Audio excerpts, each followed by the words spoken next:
I want to talk to you about is called an SI unit. So what happens in the 18th century, 17th century, 18th century history? What was going on? Yes, sir. That too, but even more beyond the scientific revolution. What was going on that caused a lot of smog? And yes, industrial revolution, right? What was industrial revolution causing? Well, one thing that had happened was people were traveling more, right? Ships got constructed.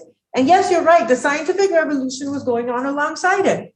And what they discovered was people were traveling more frequently and things were getting exchanged more frequently, and people were all using these different units of measurement, right? Pharaoh's dead, 30 years. Now, suddenly we have a new Pharaoh who's 9 years old, who's growing. How do we keep track of it when people from other parts of the world, well, that's a bad idea. But imagine how chaotic that is, right? Every country has its own unit of measurement. Every place measures differently. And now, like, imagine in this classroom, how many people? Like 10 people?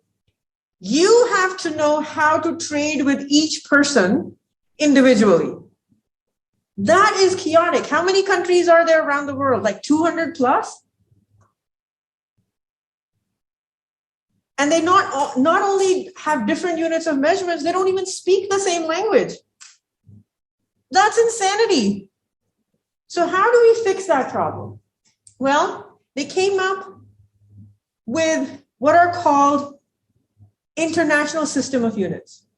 They agreed upon these certain units that they all said we are going to agree on, and we are going to use those systems for the rest of the trade that we do with each other, right? Those are called SI units. And those SI units basically are MKS units and beyond. So these are the SI base units.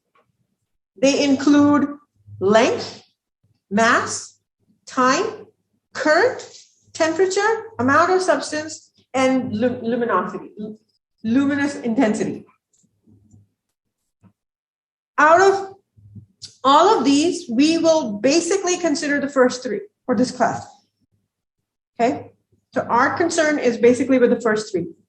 And if you notice those, what do they remind you of? MKS. So very similar to MKS units. Then the other units are called derived units. Derived units mean that they're going to have units that have more than two things. So for example, speed, miles per hour, right? Or meters per second. So miles per hour, is that SI? If I say 60 miles per hour, is that SI unit? No. How do what would be the SI equivalent of them? Miles must be in meters and time must be in seconds. So we have to convert them in order to make them SI units. Okay. Area is also another derived unit that people use a lot. Why do we need area? Yes.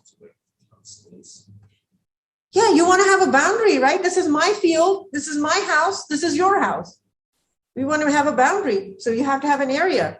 This is my neighbor to the right. This is my neighbor to the left. This is my neighbor to the front. And this is my neighbor to the back. Yeah. So you need to have an area defined. Good.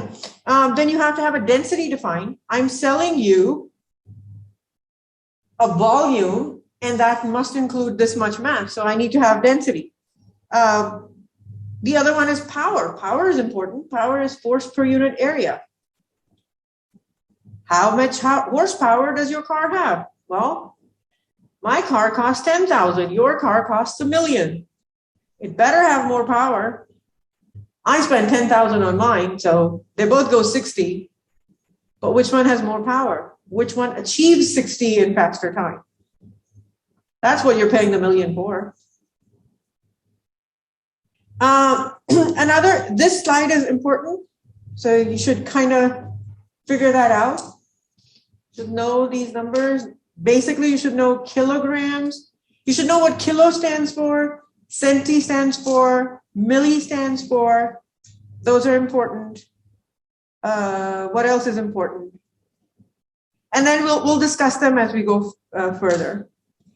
I think this one is good for us.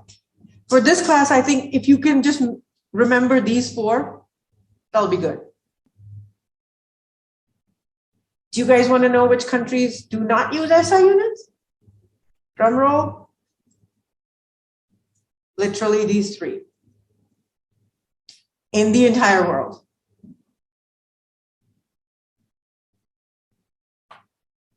The rest of the countries in the entire world use SI units. So yeah, Liberia, Burma, and the United States. If the speed limit is posted at 30 miles per hour, what is the corresponding limit in meters per second? How will we do this? So miles need to be converted to meters, and hours need to be converted to seconds. The first thing, write this properly. So even though I have it written as miles/hours, I highly recommend that you write them in the numerator and denominator, the units, so you know which and where you have to place them. So here's how I would do this. I'm going to start with blue. So 30 miles per hour. I have to get rid of both miles and hours. So if miles is in the numerator, I have to put miles in the denominator, and I have to figure out how many meters in a mile. Then, since hour is in the numerator, since it's in the denominator, I have to put it in the numerator.